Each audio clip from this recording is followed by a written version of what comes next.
Hey guys, how's it going? Welcome to my video. Just want to give you guys some tips if you guys had this issue that I had a couple of days ago.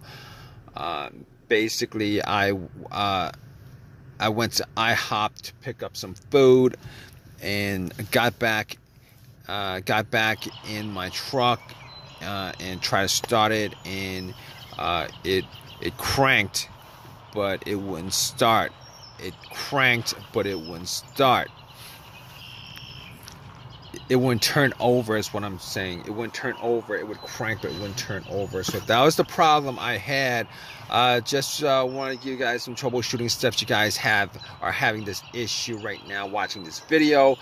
Basically, when that issue happened, I originally thought it might have been the battery that was causing it, because I haven't changed the battery on this truck since I had it.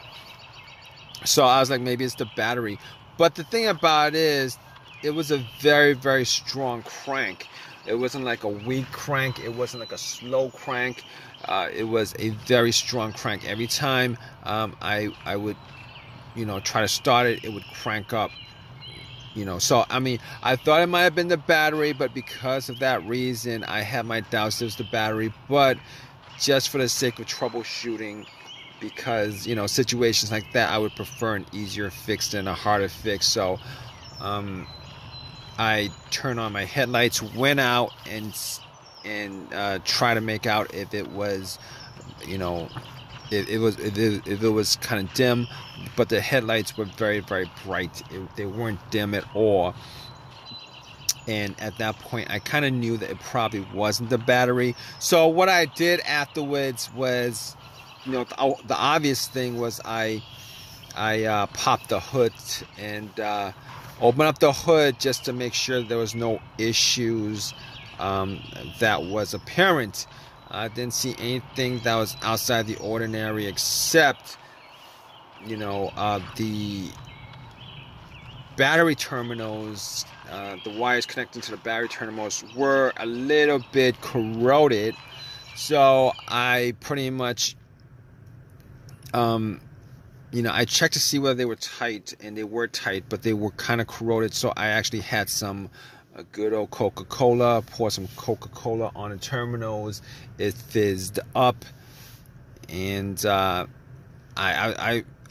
didn't think that I was going to fix the issue, but I went back to the truck to try to crank it, and it cranked, but it didn't turn over. Same situation as before. So I was like, probably, I could probably rule out the battery, but I also had a booster, popped on the booster for like about 30-40 seconds, try to turn it over, try to crank it. It cranked, did not turn over. At that point, I pretty much was able to rule out the battery completely. I did actually rule out the battery completely. The terminals were clean enough, and because I had a booster pack on, I knew there was no issues with connection issues, connectivity issues, stuff like that, because of the terminals being a little bit corroded. So at that point, I could rule out the battery, and I could also rule out the alternator. But the alternator wasn't part of this whole troubleshooting thing to begin with, because if the alternator was bad, I wouldn't have been able to crank it at all. And because if that situation had happened, I would have had cables on the battery, and it would have cranked up and would have died out as soon as I took the cables off. So definitely sure that it was not the alternator or the battery.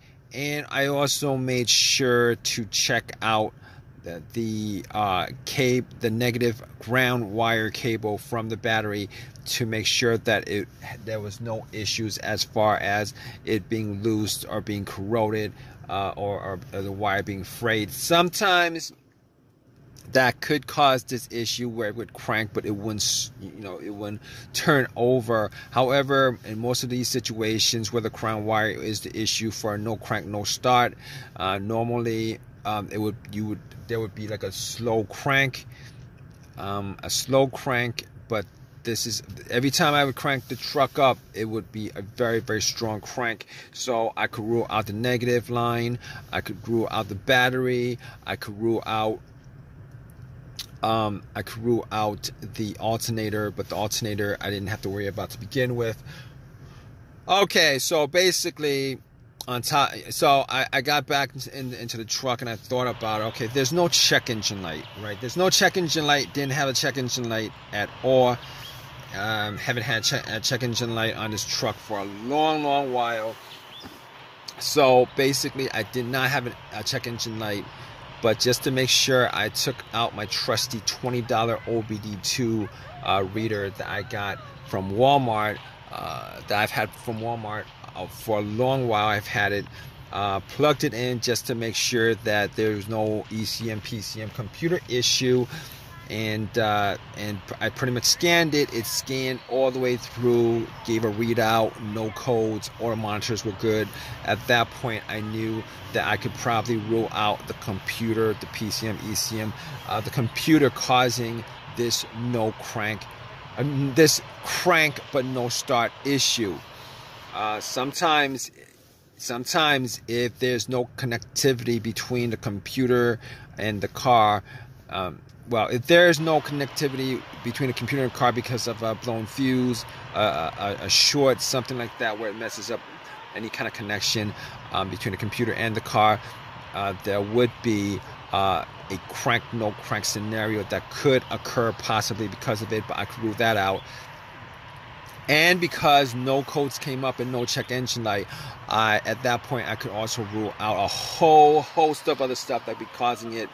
I could rule out everything that has a sensor connected to it, which is the mass airflow sensor. The mass airflow sensor could be causing this issue, but since I had no check engine light, it didn't come up as a code. I could rule that out. Camshaft, could rule that out.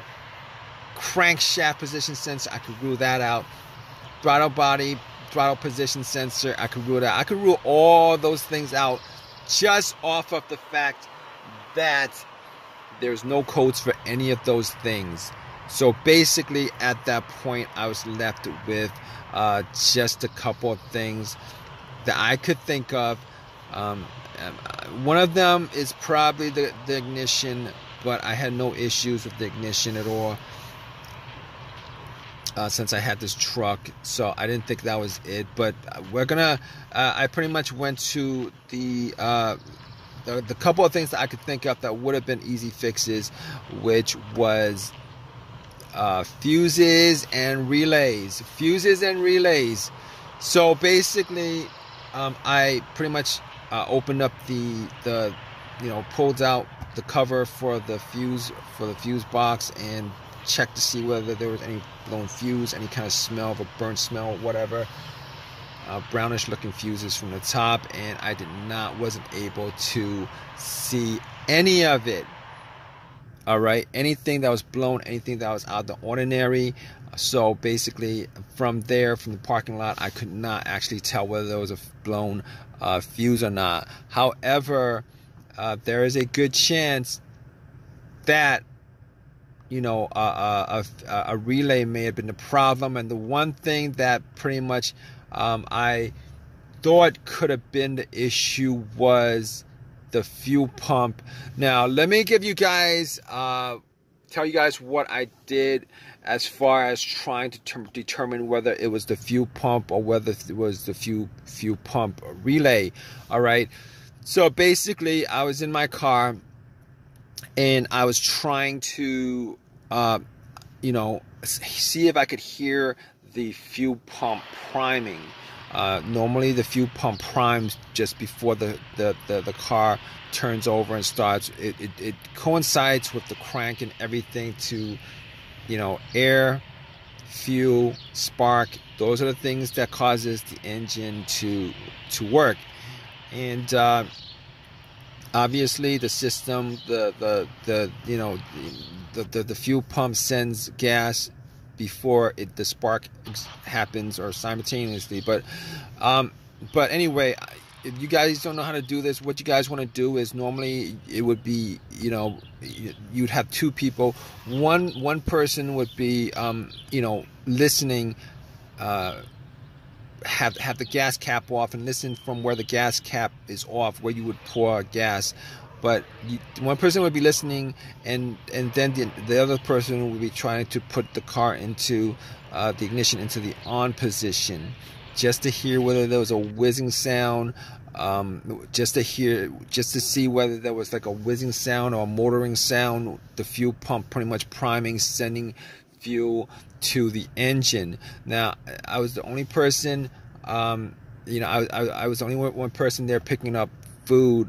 So it was just one person. So I was like in my car, and I was pressing it, trying to get to the. I tried to listen as intently as possible. Intently as possible. I don't know if that's the correct word for it, but I pressed it to on position, sitting in my car, trying to see whether I could hear some kind of whizzing, motoring kind of motor going off kind of sound. Because sometimes it's loud enough where you can actually hear it. I turned everything off, tried to listen to it. I could not hear a thing, but I could not tell 100% whether, it's just not audible enough for me to hear it. So what I did was, I went out, and if you guys are in this situation, you guys can't really hear it. Okay, so I tried to find the relay for the fuel pump, and I swapped it out with another relay, a similar relay with the same numbers. It's the same relay, but it's a different relay. It's a different relay. I found, I don't know what component of the truck that relay worked for, but I actually swapped out the relay and tried to start it. It would still crank, but would not turn over. At that point, I really thought it was probably either the fuel filter or the fuel pump itself, and was not able to fix the issue at the parking lot. Had myself a couple of sandwiches, called AAA. They spent 2 hours picking up my car, got it home, and then when I got back home, I actually redid every single thing that I did, just to double check, just to make sure I didn't skip anything. All the fuses were good, all the relays were good. And pretty much found out that the fuel pump was not initiating because I actually took the fuel line off and there was nothing coming. I basically took the fuel line off, wrapped a Ziploc bag and a rubber band around the hose, and put it on position just to prime it. Normally, if the fuel pump was working, there's nothing obstructing it, there would be some fuel in the bag. There's no fuel in the bag. There's no gas in the bag. So it could be one of two things. Maybe a